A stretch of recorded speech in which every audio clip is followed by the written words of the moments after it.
4. For a roll call, we have Geraldo, we have Cara, we have Nora, we have Tony, and we have Michael, an assistant corporation counsel, Brian. Am I missing anybody? I did not think so. Do we have any public participation? We do not. Excellent, thank you. So then let's go to review the minutes from February's meeting. Take a moment, and then if we have a motion to approve, let me know.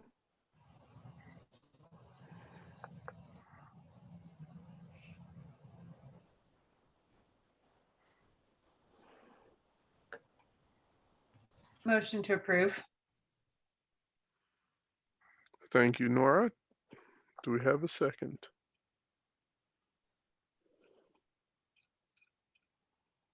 I second. Thank you, Geraldo. All in favor? Say aye. Aye. Tony, Card, want to give a nod one way or the other? I'm abstaining. I was only there in spirit. That's a good call, Cara. Thank you. Tony, you can give a thumbs up? Yeah. Perfect. Yeah. All right. We have abstentions. We have the other 3 approve. Motion carries. All right. Now to old business. We're going to be going over the code of ethics. And this is where Brian's screen sharing skills come in handy. Oh, unless he's finishing something, and then I can filibuster. No, That's you a don't hot need to topic filibuster. these It's days. coming up right now. Thank goodness. And well, that's the minutes, so I just have to pull up. There it is. Excellent. So just to make sure we're all on the same page for what we look to accomplish today, and Brian, correct me if I'm wrong, but we'd like to wrap this up from a content standpoint. And then if it is properly formatted, great, or we can work on making it pretty after. But once the content is good, that's what we want to accomplish today. And then we can shift focus to how to get the message out there. And so that's what I'd like to focus on. Is that about accurate, Brian? Yes. So what I want to do is I just want to show you guys what's in red line for us to consider. Mm-hmm. So on the first page, well, on page 3 of the introduction, there's only one red line right there. And I'm just going to show you each of the pages. So you can see that for the most part, there isn't much red line left for us to consider. That's not really a red line. That's a formatting issue. You'll see the red line on the next page under gifts. 32.8 was the one that we were going to think about and then come back and discuss as to how we want to deal with that. And as you can see, once we get past 32.8, I'm not sure that there's any more red line. Scrolling through here. I mean, this specifically, these sections on the back is something that we dealt with much earlier. And so, yeah, it's really, there's a very minor thing on the introductory page. And then it's really 32.8. And then that's really the end of it. As you can see, once we get past this page, we're into the old code of ethics, which is going to be deleted and the new one will be inserted in. So let me just go back to the introduction. So we can hopefully deal with that quickly. And again, this was the only proposed change from the last time. I think some wanted clarification that when people came to look at this particular document, that they were not under the misbelief that this document somehow was equal to or greater than the Chapter 32 of the Code of Ethics. I believe I used the word like cliff notes or summary. And, you know, it's more maybe simpler language so that people can take a look at this, digest it, and then dive back into what might be, might not always, but what might be more complicated language and that can give them a little bit of an understanding. So that's why we put this sentence just to let people know that Chapter 32 is in the end really what matters. Just for clarification, Brian, that last sentence in that paragraph that says if there is any conflict and or discrepancy, That was already there, correct? Correct. That was already there. And now we're just looking to right. be redundant and use the word supersede to make people more aware as opposed to conflict and or discrepancy. Yeah, I mean, I guess you could say this document does not supersede Chapter 32 of Norwalk City Code, and if there's any conflict and or discrepancy between this guide and Chapter 32, Chapter 32 governs, we could connect the two to make it one sentence. I'm of the mind, I don't mind being repetitive. This is really in the weeds, either or. I know we already have the other sentence if we'd like to say supersedes. I don't know that we need both, but I'm open to others' thoughts, and I'm not going to take a stance significantly one way or the other on this. I'm not certain that the sentence that we have highlighted in red here is necessary based on this that was already in the code. But again, the sentence doesn't hurt. I'm just not sure it's necessary.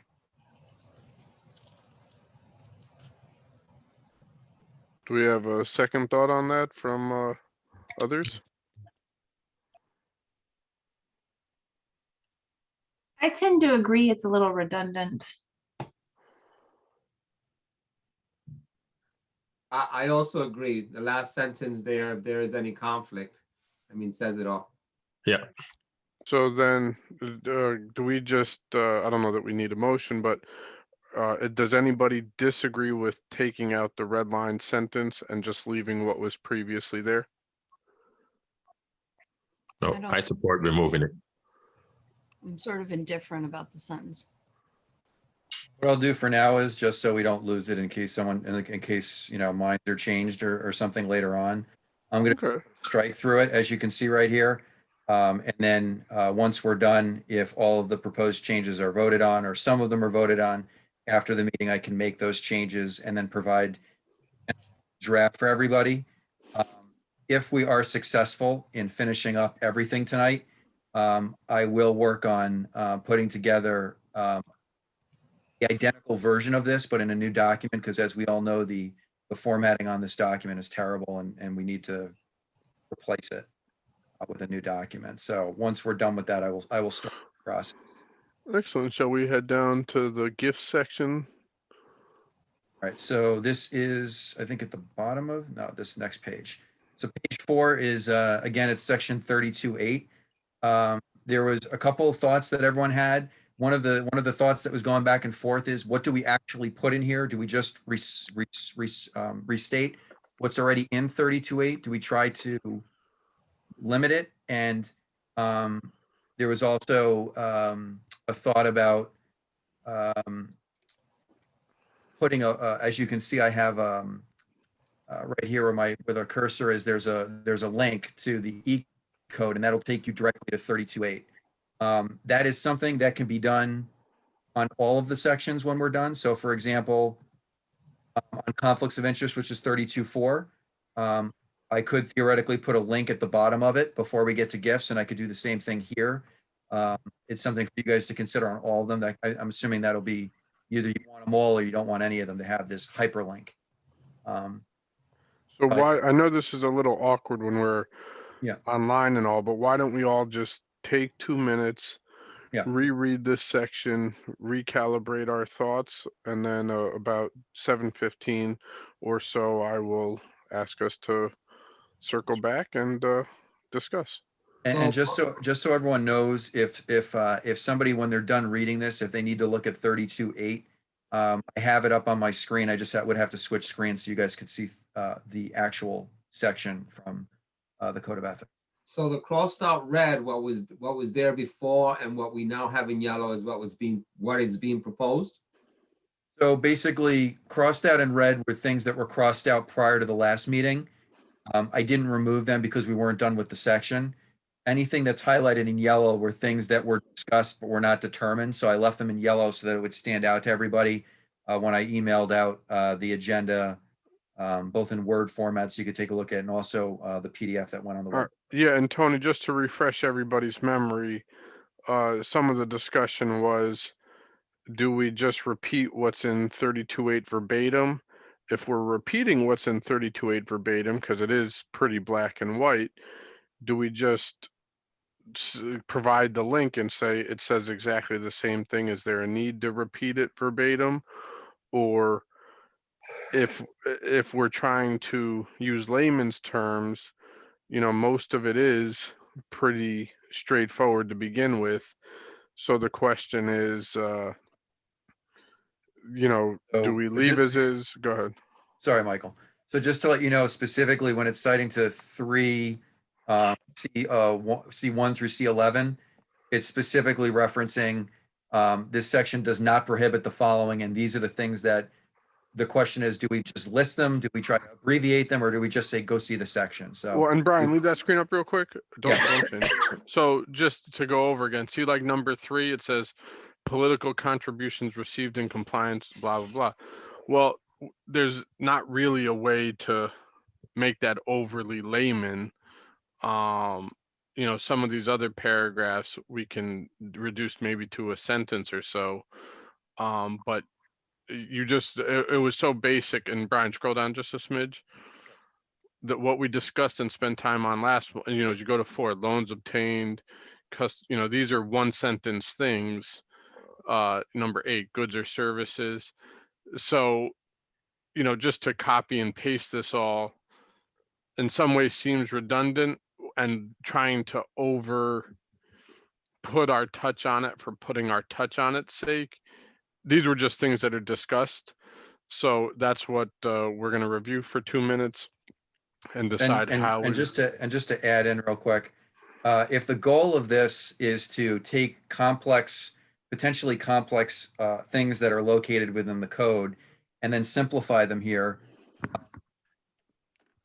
by simply indicating, this is just my opinion, by indicating section 32(8) subsection C 1 through 11 identifies what is not precluded, and we put in a web link to it, or just told people that's where you need to go to see what isn't precluded under prohibited gifts. I think it accomplishes it because, as Michael indicated, a lot of these things are not complicated when you read them. This is not like reading other sections of the Code of Ethics where it becomes very complex with dates and is talking about complainants and respondents or whatever it might be. Those are more complex. These are pretty straightforward, and I think these are things that even a layperson would understand. And my one concern would be by trying to simplify this section with abbreviations that people might just look at this and say, oh, okay, gifts are never prohibited. And that's just not the case. So that would be my concern. If we steer them back to 32(8), then in my opinion, I think it serves the purpose more because I don't think it's overly complicated for people to read and understand. and If just I be, may- Go if I ahead. may- I'm sorry. go ahead, Tony.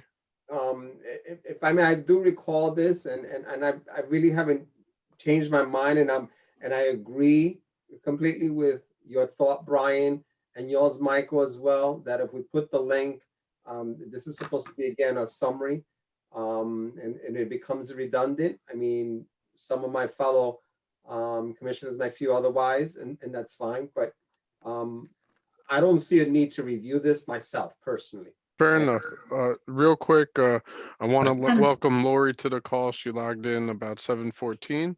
Hi, So Lori. just wanted to thank her for joining us and recognize that. Let's go ahead and take the 2 minutes now just to review, catch up, and then we'll circle back and discuss.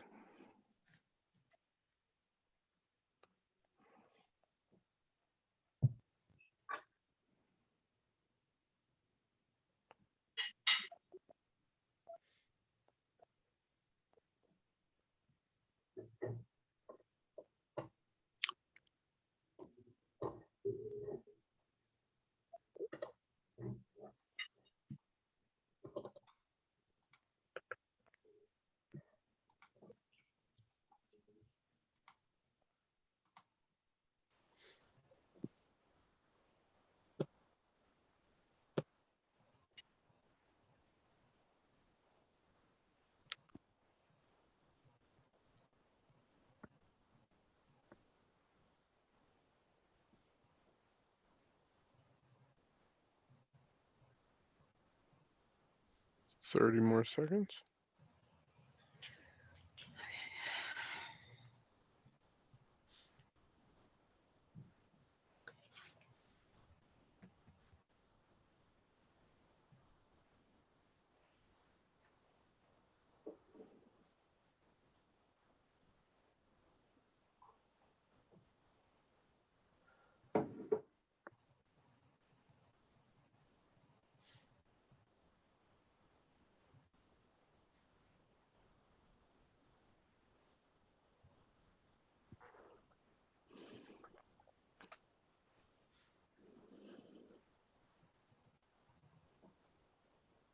All right, we've heard Tony's thoughts. Does someone else have thoughts after reviewing again? I do. It's Cara. By all means. I think that it should be a summary. And what I'm thinking is if we change the language to say something like, this section does not necessarily preclude the following. Please refer to section 32.8C 1-11. Okay, and then please refer to section, well,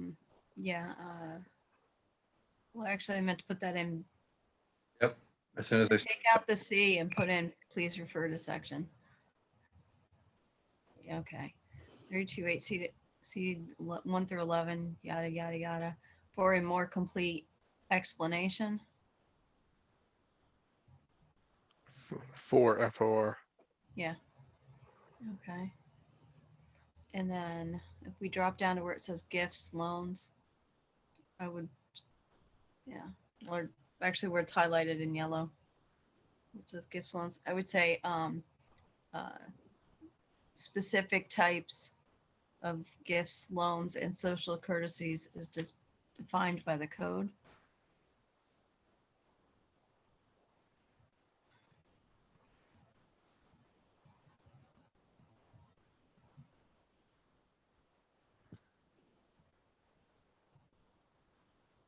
Yeah, so, yeah, social courtesies as defined by the code.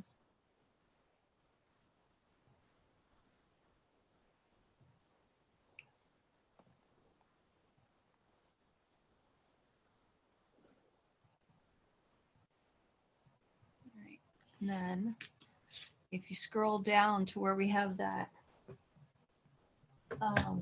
huge definition of gifts and courtesies way, way down, just take that out because it's redundant. Yeah. Those are my 2 cents. I'll let Nora and Lori and Geraldo and Michael and Tony. Nora, go ahead. Yeah, so I agree with Cara in general with her approach. I do think that it is important to have some kind of summary here. There may be people who read this in a paper copy. I think we have to remember that there are a lot of people who still use and prefer paper. And so a link only, then they have to flip through to the back to try to find it. And that's just not going to be quite as user friendly. I might, and I like what Cara did here. I might break out the specific types of gifts and loans just a tiny bit more, just so that people have a little bit more sense. Because for instance, loans really is only loans at prevailing rate. That's an easy one to sort of have in there as a specific bullet. So I would just make it its own separate bullet, like rather than, I think things are easier to read the shorter they are, better to have more bullets and less information in each one would be my recommendation.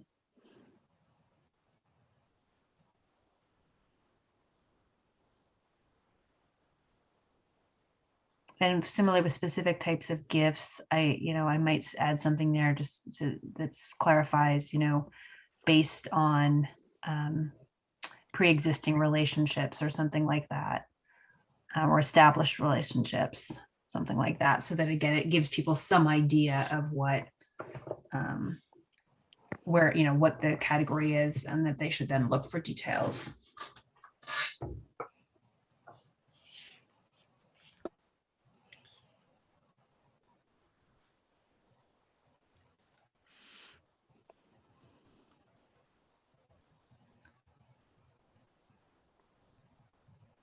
I agree with I agree with what everybody said about having a summary there.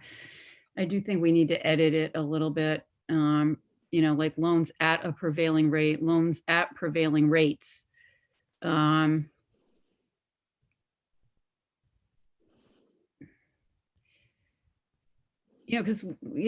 I don't know, like even maybe that's one of those ones where there's an opportunity for plain English on that, because the concept behind that was that you're not going to use a relationship with a local lender to, you know, because of your position to get a better deal. So I don't know. I hope, you know, does that really explain to people? I think the bullet as left in the section, loans obtained through loans obtained according to prevailing commercial practices and rates. You know, I mean, yeah, is probably best.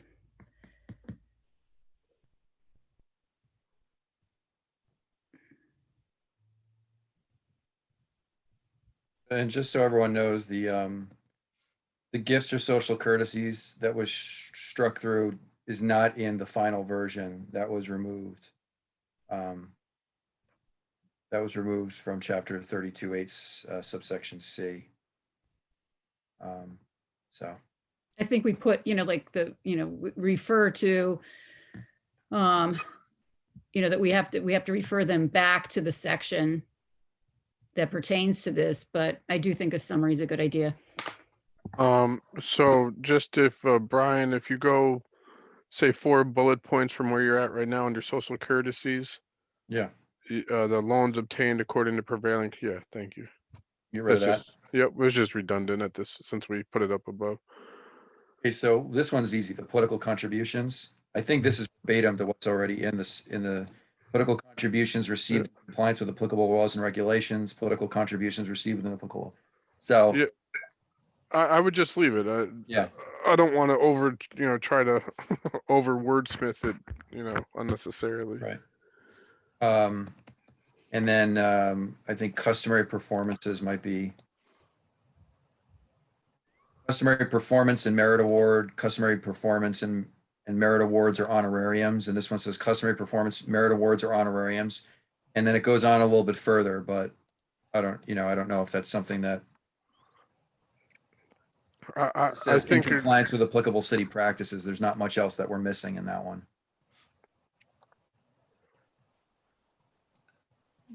Yeah, I think that's the kind of phrase that's fine to leave off for this kind of summary, right? I second that. I agree. Yeah, so then let's just go, Brian, why don't we just keep going down bullet by bullet? This So- one should be, I'm just trying to, as we go through them, I'm removing the ones that we've talked about so we don't Fair enough. duplicate this. Let's see. Let's go to meals and let's go awards, I guess. Awards, gifts. Let's see what that one is. So this one I think is discussing number 6, certificate, plaques, awards, or other ceremonial awards having value of not more than $200. And this says awards, gifts, etc., given as an official employee recognition program. So that's a little bit different. And we gotta make it 200 as opposed to 150. Right. And I think that's meals and refreshments doesn't have a number here, but I believe it says 150. That would be prohibited, anything above 150. So meals and refreshments served in an individual's personal home. I'm not certain that there's a number that goes with that. So, oh, that doesn't have a number. Okay. So that one right here, the one that I'm on right now, meals and refreshments served in an individual home is identical to what's in the Right. Well, we got to go 2 bullets up. It has meals and refreshments not Right. exceeding 150 in value. that seems duplicative of the other one. And the It does. distinction there with personal home, what's that? Well, it means Uh, I can't have you over to my house to wine and dine you to get undue benefit.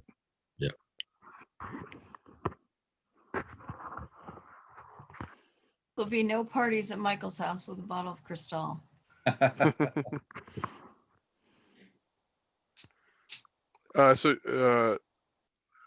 Does anybody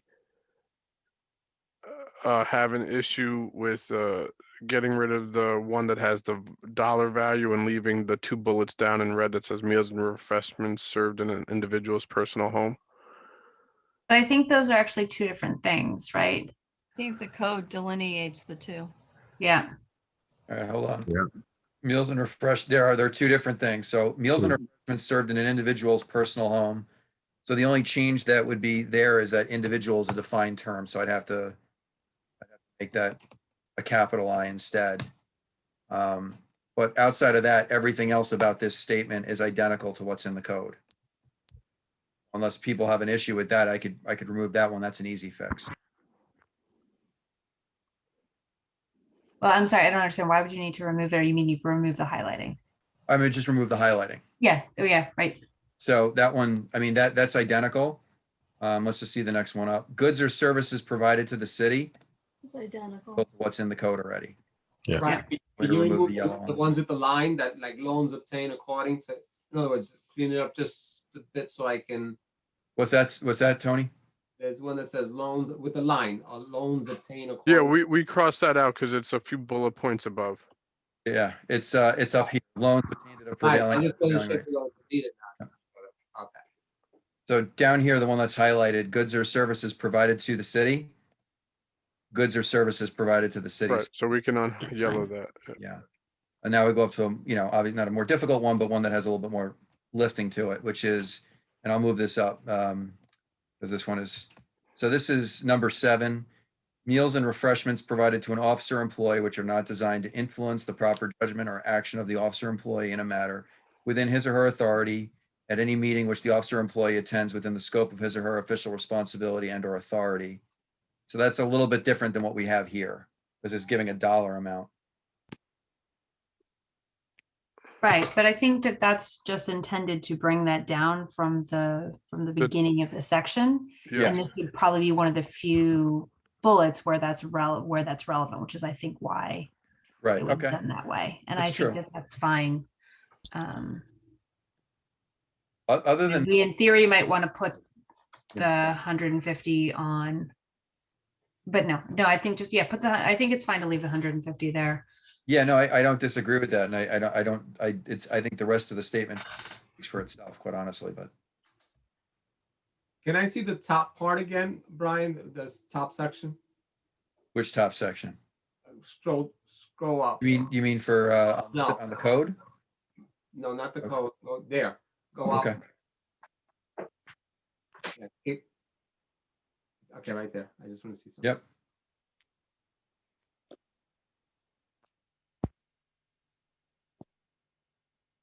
Yeah, I still believe I'm of the opinion that some summary is good, but we're still too, in my opinion, I think we're still too wordy, especially where it says for a more complete explanation, and that should really serve the purpose of just summarizing and not getting into this wordy. I think it's really wordy, but that's my opinion. Mhm. We're just I think it's just redundant. Much of what we're getting into these bullets, and I know there's a concern about not wanting to go back to referencing it, but if we're providing a link, I think that should serve the purpose. Tony, your points are valid. The thing that Nora pointed out, which we have to understand, is not everybody will necessarily be reviewing this online. So if, say, somebody's handed a paper copy and it only has the link on it, as much as it may seem silly to some of us to have it be just copy and pasted or redundant, it'll provide somebody who's looking over it without having the actual be able to click on a link or go reference the code. They'll be able to just see the bullet points that may apply to them.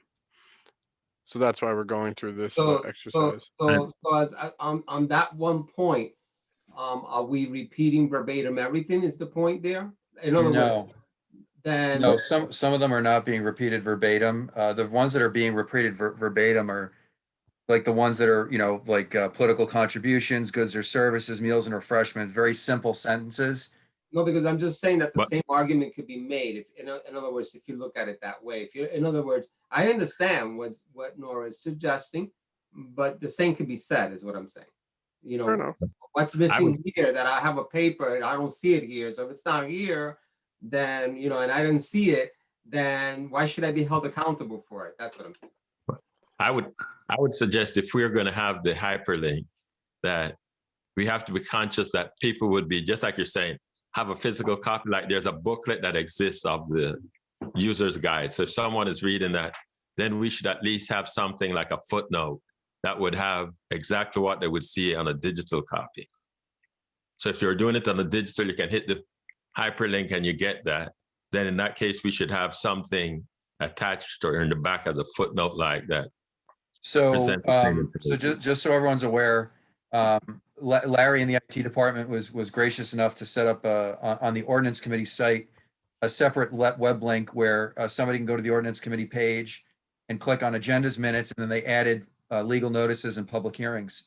And so what I'm going to be asking them to do is, when this is a finalized document, I'm going to ask them to put Code of Ethics and Citizens Guide as a new hyperlink on the Board of Ethics website, and people can click on that link, and then within that link, they will have specific links that will take them directly to the document so that they can either view it online or open it up and print it out if they want a physical copy. But this is just going to enable them to besides Googling it, they'll be able to find it on the city website. So that's going to be the goal here.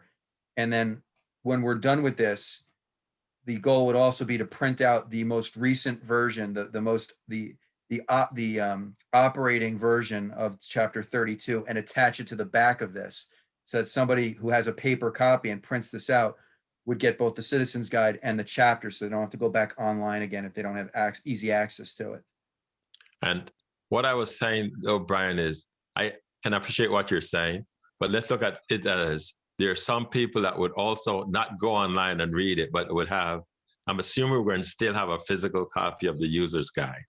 And there is this population within the community that will be reading that physical printed copy. They're not going to be. So what I would say is, Uh-huh. what I would say to that, Geraldo, is that the physical copy could be stored at the corporation counsel's office, much like other documents are stored at the mayor's office with the city clerk. We are staffed at the Board of Ethics, so I'm more than happy to hold a physical copies, one or more, so that if somebody wanted to come in and review it, they could certainly do it if they didn't want to or could not view it online. I'm more than happy to have a physical copy of the office. But wait, why are we limiting them of saying come in, and why not make it available to someone that, there's a segment of the population that would just want that at home? Well, no, they could print it if they want. Yeah. They could print it. We're But really I'm not I'm talking not about. talking about them signing on to print it. There are people that don't get online. If you look at what's going on, even with the COVID situation, there are people that went to the VAMs like I did and signed up to get my shot. There's a section of the population that basically found that challenging, and they wanted to call and speak to somebody because they don't know how to traverse the network. Hold on. So the Code of Ethics is for pretty much employees or officers of the city of Norwalk, Yeah. and us to hold that. So to Geraldo, your point, I understand and agree. My grandmother doesn't have a computer. She doesn't do anything online, but she also is not somebody that would be looking for the Code of Ethics or have a particular complaint. This is mostly, and there will be exceptions. There will be exceptions, but this is for the population that is involved, employed by the city of Norwalk, or sees a discretion that they want to be pointed out to file a complaint. But it would likely, and from experience over the last 10 years, would come from people that are active, involved, employed. This isn't going to impact a citizen that likely isn't using a computer, because the Code of Ethics is to protect employees and officers of the city of Norwalk and the citizens that those officers or employees are doing right. A regular citizen is likely not to be filing an ethical complaint if they're not involved. If I'm saying I don't that know that properly. I would agree. I don't know that I would agree with that, Michael. I think regular citizens will often file a complaint based on their experience, whether they went into the city hall for something and they observed something, or they felt that there was a conflict in some areas. I think And I would go back and look at our history. I think even some of the last issues that occurred, whether filed against some of the last filings that were held, were people that attended the city council meeting that filed a complaint based on their perception. Can I make a And- suggestion? You know, if we just, we're not talking about that much space. If we just leave it in and just maybe don't list all of them, but just say, look, here are some of the things that are permitted. And such as, you know, and then leave what we've got here. And then say, for a complete list, we need you, you know, like refer them back to the code. And then, you know, we make the copies available, hard copy through, you know, Brian's office, and people can certainly print them out like Michael mentioned. But, you know, I just think we are spending a lot of time on this, and it's really not that much text. You know, it's Yeah. 30 page or something. I mean, like, so we leave it in. I mean, I think if it's going to help people to understand it better, it's a good thing. That's why I was referencing it as a footnote. It's not I don't see it as a lot of text that we include in our printing. If I think that if you're gonna do that for this section and do footnotes with verbatim, you have to do it with every single code section, which is redundant if the code itself is going to be attached to the end of this document anyway. Because if somebody can't print it out, they're gonna contact Brian's office and they're gonna ask for a copy. And that's between them and the Corporation Counsel's office as to how they acquire the copy. Otherwise, if they can print it out and they call the Corporation Counsel's office or the city clerk's office, and they are able to print it out online, they're going to be directed to the web page. But if they can't print it out for some reason, they're going to be directed to the Corporation Counsel's office, and Brian's office will deal with it on a case-by-case basis. But we can't just footnote this one section to the exclusion of every other section. Otherwise, the citizen's guide is going to be, it's already 40 some odd pages long if you look at the actual PDF, and otherwise it's going to be tremendous. And as Brian stated earlier, in the printed copy, they're going to get the code anyway attached to the end.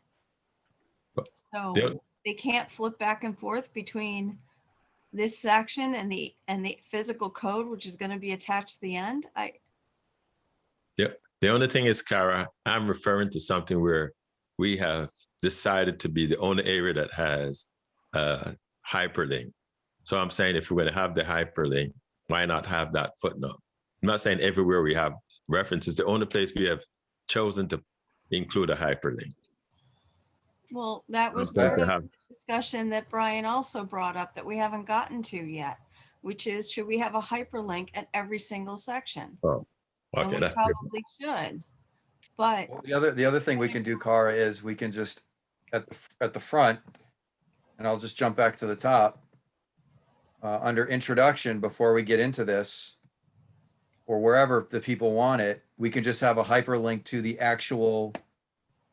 So instead of going to 32.8, the hyperlink brings you to, hold on, I gotta get back, hold on.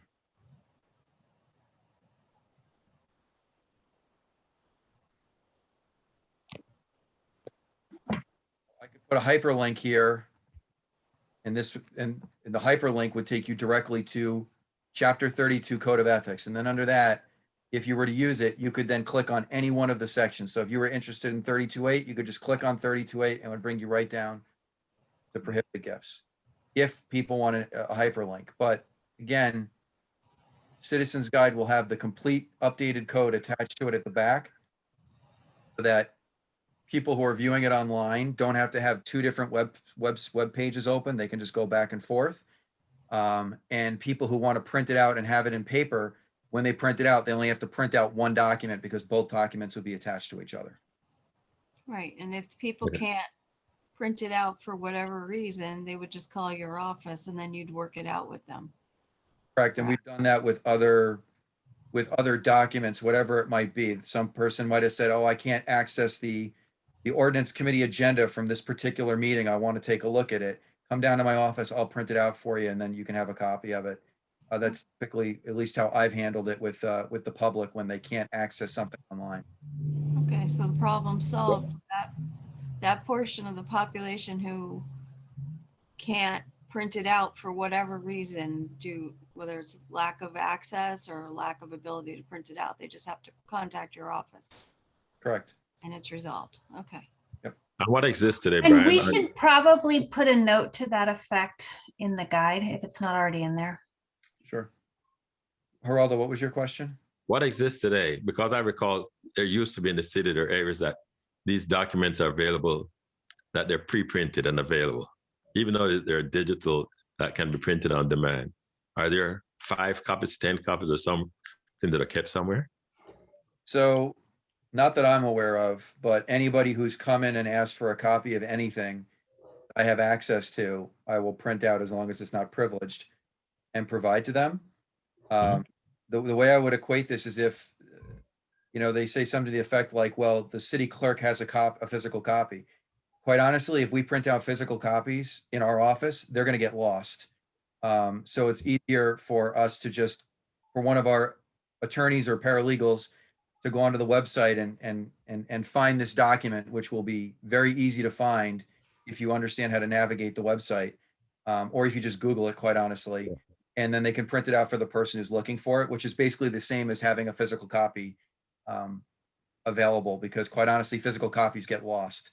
Digital copies are saved not only on the internet, but also in our filing system, and can be located much easier by people who might not be familiar. I can tell you that most of the people in my office have never even looked at the Code of Ethics. So for somebody to know where a paper copy is, I'm not sure they would know. And again, it's a very busy office, and it's a lot easier just to house something digitally now and print it out for people, because it's easier to locate for people who aren't knowledgeable about where to find this stuff.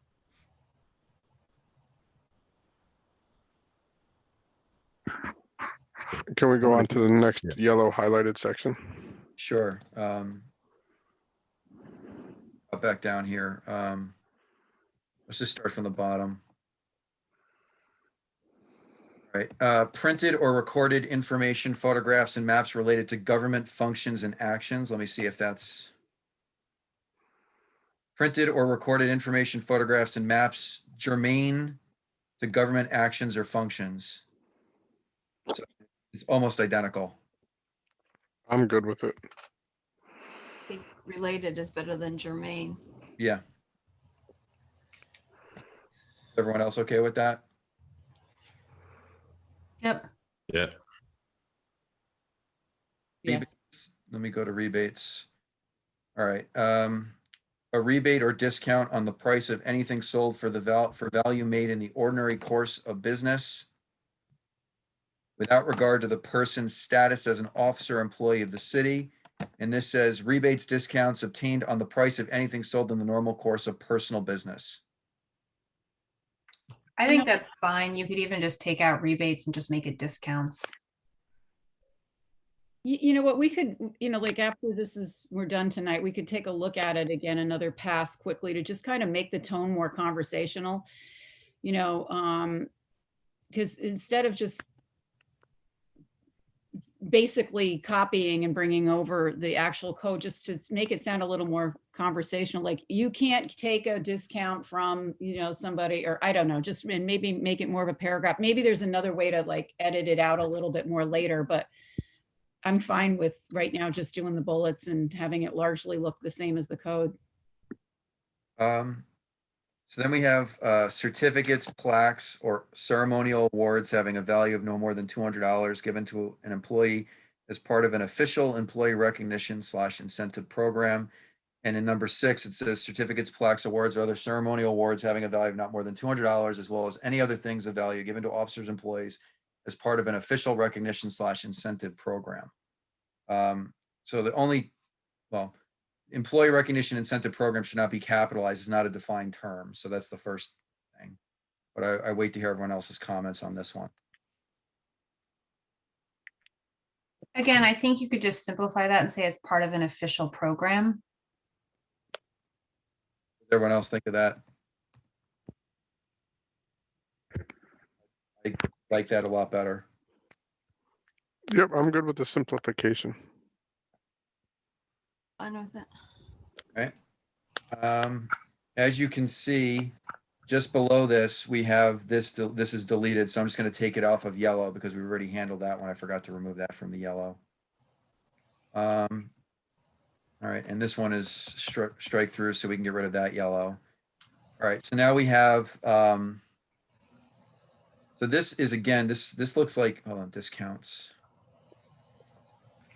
Oh, okay, I'll fix that. That's just, Yeah, the awards gifts is now duplicative. You can strike Yeah. that. yeah, that looks like it's, I'm just gonna get rid of that, strike through. And like that. All right, so we can either go, you guys choose charity or meals and refreshments. Which one do you want to do first? The final two. Oh, let's do meals and refreshments while we're there. All right, so let me make sure we have this up here. All right, so number 7, meals and refreshments provided to an officer or employee, which are not designed to influence the proper judgment or action of the officer or employee in a matter with his or her authority at any meeting which the officer or employee attends within the scope, of his or her official responsibility and or authority.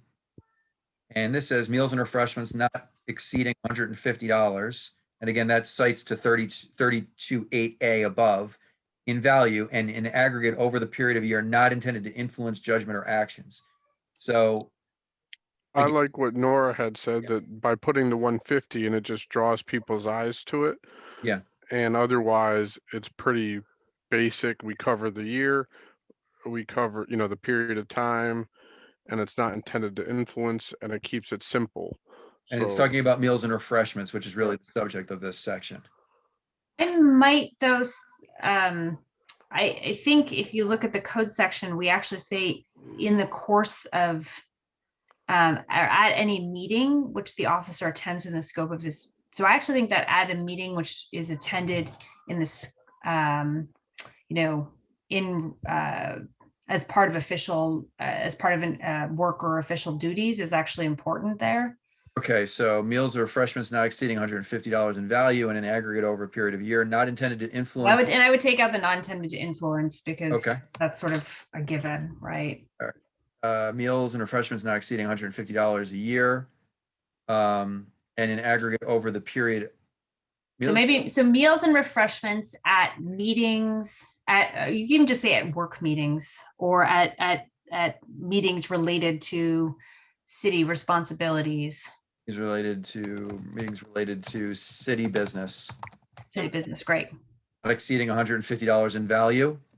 Yep, and then you can take out the and, it should be 100 about. In aggregate, yeah, over the period of a year. Is Yep. everyone okay with removing this not intended to influence? Because I think that kind of speaks for itself. Yeah, if they're confused about that, they've missed the whole point of the code of ethics, I think. Yeah. All right. Is everyone okay with that, the way we have it, or? Yep. Okay. Yep, just Tony? further simplification, I mean, again, because it's, we have to, I guess, understand the audience too. And I'm just looking at aggregate instead of maybe using a simpler word like totaling over, whatever. Sure, in total. Fine. Thank you. You can even say, you can say 150 in total value. Total value, in total value. And then you could take out. Yeah. I think, yeah. Total value over the period of a year. Yep. Of a year. Get a period in there. Thank you, Tony. Let me just make sure we're not missing any other ones in this section. Nope. And then we have, so what is the verdict on the web link? Are we doing the web link all over the place, or are we just going to have one general web link to the code of generally to the code of ethics? I think it could only help, in my opinion. Well, I think, Brian, this also may relate to our questions about sort of how we're going to format this, because Yeah. if we are going to reformat it, it's very easy to put web links in. That's very easy to do. So, but in which case you don't need to have it necessarily printed out. You can just have the link embedded. And to Geraldo's point, we could potentially, again, it's fairly common, I think, you would have a version for print and a version for online so that you don't have to have it visible in the online version. I mean, again, we can talk about all that sort of thing. Okay. Yeah. You want me to leave it in there for now, this hyperlink right here? Yes. Okay. Yeah, and then we can figure out, because I think it's really mostly just a formatting question of how we want to format it. I don't know, we need to. Um, Can we do that last yellow section? yes, so this is attendance of a charitable event, the actual version that we have in the, all right. All right, so this is a long one. Attendance at events of a charitable, public governmental, informational or business nature where refreshments may be served and small souvenirs of the event may be distributed or made available to all attendees and which are not designed to influence the proper judgment or action of the officer or employee within the scope of his or her official responsibility and or authority.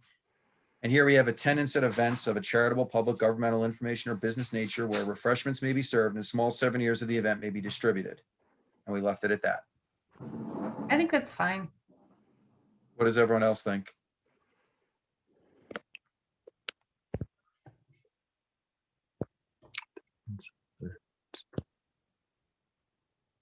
I'm good with it.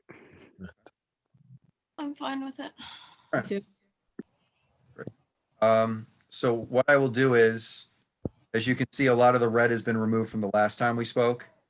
So what I will do is when the meeting's over, I will remove the rest of the red line, make sure all of it is in black font.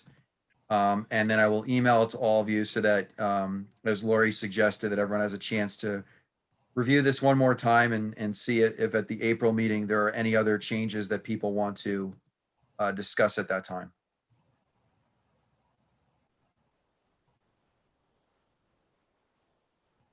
Okay, Okay. All right.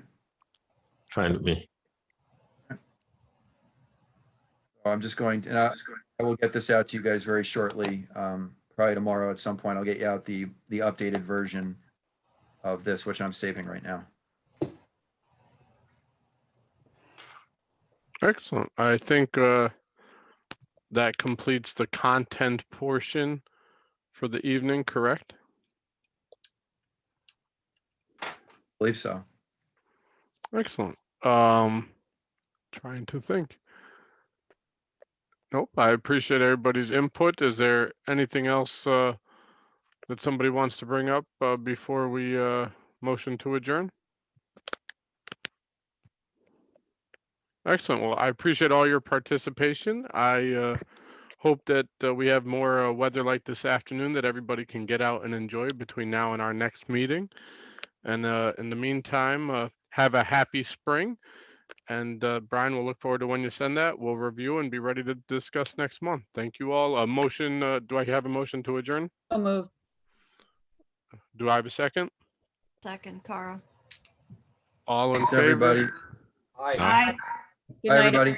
Motion Thanks. carries. Thank you all. Bye-bye. Have a good night. Be Bye. safe, everybody. You too. You too.